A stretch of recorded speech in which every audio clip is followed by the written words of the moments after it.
ನಮಸ್ಕಾರ ರಿವ್ಯೂ ಚಾನಲ್ಗೆ ಸ್ವಾಗತ. ನಾನು ಸೌಖ್ಯ ಗಾಂವ್ಕರ್.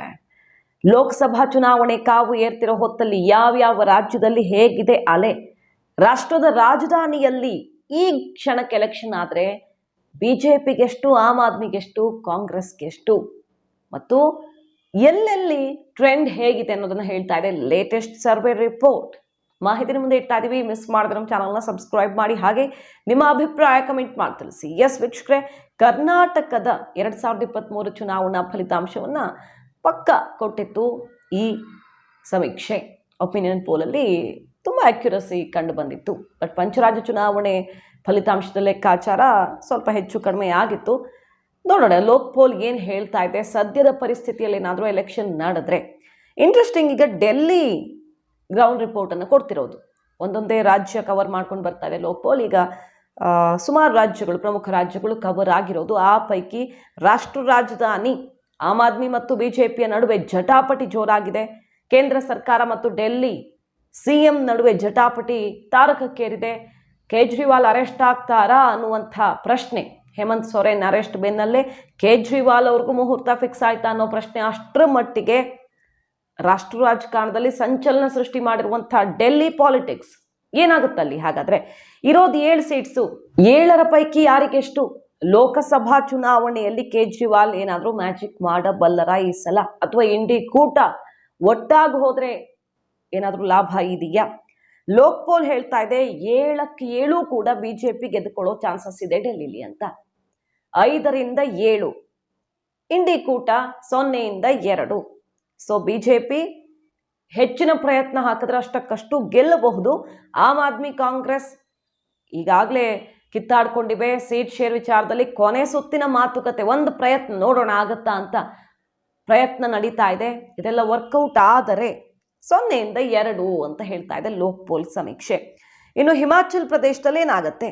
ಹಿಮಾಚಲ್ ಪ್ರದೇಶದಲ್ಲಿ 4 ಸೀಟ್ಸ್ ಇರೋದು. ಬಿಜೆಪಿಗೆ 2ರಿಂದ 3 ಬರುತ್ತೆ, ಕಾಂಗ್ರೆಸ್ಗೆ 1ರಿಂದ 2 ಸ್ಥಾನಗಳು ಬರ್ತವೆ ಅಂತ ಹೇಳ್ತಿರೋದು. ಉತ್ತರಾಖಂಡಲ್ಲಿ 5 ಸೀಟ್ಸು, ಬಿಜೆಪಿ 4ರಿಂದ 5 ಅಷ್ಟಕ್ಕಷ್ಟು ಗೆಲ್ಲೋ ಚಾನ್ಸಸ್ ಅನ್ನ ಹೇಳ್ತಾ ಇದೆ. ಇನ್ನು ಛತ್ತೀಸ್ಗಢ 11 ಸ್ಥಾನಗಳಿರುವಂತಹ ಛತ್ತೀಸ್ಗಢದಲ್ಲಿ ಏನಾಗುತ್ತೆ?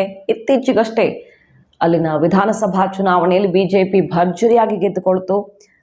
ಬಿಜೆಪಿ 6ರಿಂದ 8 ಸೀಟ್ಸ್ ಗೆಲ್ಲುತ್ತೆ, ಕಾಂಗ್ರೆಸ್ 3ರಿಂದ 5 ಅಂತ ಹೇಳ್ತಾ ಇರೋದು. ಇನ್ನು ತಮಿಳುನಾಡು ಕುತೂಹಲ ಇದೆ, ಈ ಸಲ ಏನಾಗಬಹುದು ಅಂತ.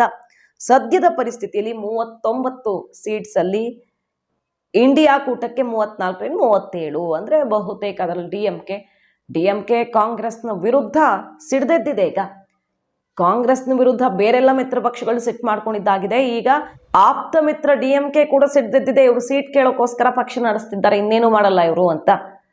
ಗೊತ್ತಿಲ್ಲ ಒಟ್ಟಿಗೆ ಹೋಗ್ತಾರೋ, ಡಿಎಂಕೆ ಕೂಡ ಕೈ ಕೊಡುತ್ತೋ. ಒಟ್ಟಿನಲ್ಲಿ ಇಂಡಿ ಕೂಟಕ್ಕೆ 34ರಿಂದ 37, ಎಐಎಡಿಎಂಕೆ 1ರಿಂದ 3, ಎನ್ಡಿಎ 0ಯಿಂದ 1. ಸೊ ಬಿಜೆಪಿ ಏನು ಬದಲಾವಣೆ ಆಗಲ್ಲ ತಮಿಳುನಾಡಲ್ಲಿ ಅಂತ ಲೋಕ್ ಪೋಲ್ ಹೇಳ್ತಾ ಇರೋದು. ಬಟ್ ಬಿಜೆಪಿ ಹೈಕಮಾಂಡ್ನ ಸಂಪೂರ್ಣ ಗಮನ ಈ ಸಲ ತಮಿಳುನಾಡಿನ ಮೇಲೆ ಇದೆ. ಅಣ್ಣಾಮಲೈ ಅವರ ಅಬ್ಬರ ಇದೆಲ್ಲ ಮತವಾಗಿ ಕನ್ವರ್ಟ್ ಆಗುತ್ತಾ ಅನ್ನೋದನ್ನ ಕಾದು ನೋಡಬೇಕು. ಇನ್ನು ಕೇರಳ, ಕರ್ನಾಟಕ, ಆಂಧ್ರ ಈಗ ಆಲ್ರೆಡಿ ರಿಪೋರ್ಟ್ ಮಾಡಿದ್ದೀವಿ, ಕ್ವಿಕ್ ಆಗಿ ನೋಡ್ಬಿಡೋಣ ಏನಾಗುತ್ತೆ ಅಂತ. ಕೇರಳದಲ್ಲಿ 20ರಲ್ಲಿ ಇಂಡಿ ಕೂಟಕ್ಕೆ 18ರಿಂದ 20, ಅಲ್ಲೂ ಕೂಡ ಕೂಟ ಬಹುತೇಕ ಕಾಣಿಸ್ತಾ ಇಲ್ಲ. ಕಾಂಗ್ರೆಸ್ ಸಪ್ರೇಟು, ಸಿಪಿಎಂ ಸಪ್ರೇಟ್ ಹೋಗೋದೆ, ಎಡಪಕ್ಷಗಳು ಸಪ್ರೇಟ್ ಹೋಗೋ ಚಾನ್ಸಸ್ ಜಾಸ್ತಿ. ಹಾಗೆ ಆಂಧ್ರ ಪ್ರದೇಶದಲ್ಲಿ 25 ಪೈಕಿ YSRCP 13ರಿಂದ 15 ಗೆಲ್ಲತ್ತೆ, TDP 6ರಿಂದ 8 ಗೆಲ್ಲತ್ತೆ, NDA 0ಯಿಂದ 1 ಗೆಲ್ಲತ್ತೆ ಅಂತ ಹೇಳ್ತಾ ಇರೋದು. ಇನ್ನು ಕರ್ನಾಟಕದಲ್ಲಿ ಅಚ್ಚರಿಯ ಫಲಿತಾಂಶ ಕೊಟ್ಟಿದೆ.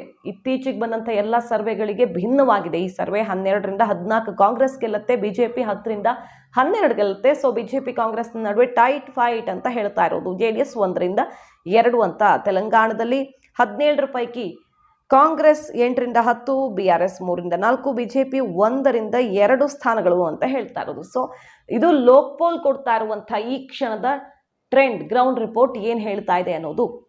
ಟ್ರೆಂಡ್ ಬದಲಾಗುತ್ತೆ, ಎಲೆಕ್ಷನ್ ಹೊತ್ತಿಗೆ ಏನೇನಾಗುತ್ತೆ ಅಂತ ಹೇಳೋಕ್ಕಾಗಲ್ಲ. ಸರ್ವೆ ಸಮೀಕ್ಷೆಗಳು ಫೈನಲ್ ಅಲ್ಲ, ಎಕ್ಸಿಟ್ ಪೋಲ್ ಕೂಡ ತಲೆ ಕೆಳಗಾಗತ್ತೆ. ಹಾಗಾಗಿ ಇದೆಲ್ಲ ಒಂದು ಅಂದಾಜು ಲೆಕ್ಕಾಚಾರ. ಫಾರ್ ಎಕ್ಸಾಂಪಲ್ ಕರ್ನಾಟಕದಲ್ಲೇ ಈಗ ಆಪರೇಷನ್ ಚುರುಕಾಗಿದೆ, ಇದ್ರ ಎಫೆಕ್ಟ್ ಏನಾಗುತ್ತೆ ಅನ್ನೋದನ್ನೆಲ್ಲ ಕಾದು ನೋಡಬೇಕು. ರಾಷ್ಟ್ರವ್ಯಾಪಿ ಈಗ ಹೇಗಿದೆ ಅಲೆ ಅನ್ನೋದನ್ನ ಕೊಡ್ತಾ ಇದೆ ಸಮೀಕ್ಷೆ. ಮಾಹಿತಿ ನಿಮ್ಗೆ ಇಷ್ಟ ಆಗಿದ್ರೆ ಮಿಸ್ ಮಾಡದೆ ನಮ್ಮ ಚಾನಲ್ನ ಸಬ್ಸ್ಕ್ರೈಬ್ ಮಾಡಿ, ಹಾಗೆ ನಿಮ್ಮ ಅಭಿಪ್ರಾಯ ಕಮೆಂಟ್ ಮಾಡಿ ತಿಳಿಸಿ. Thank you.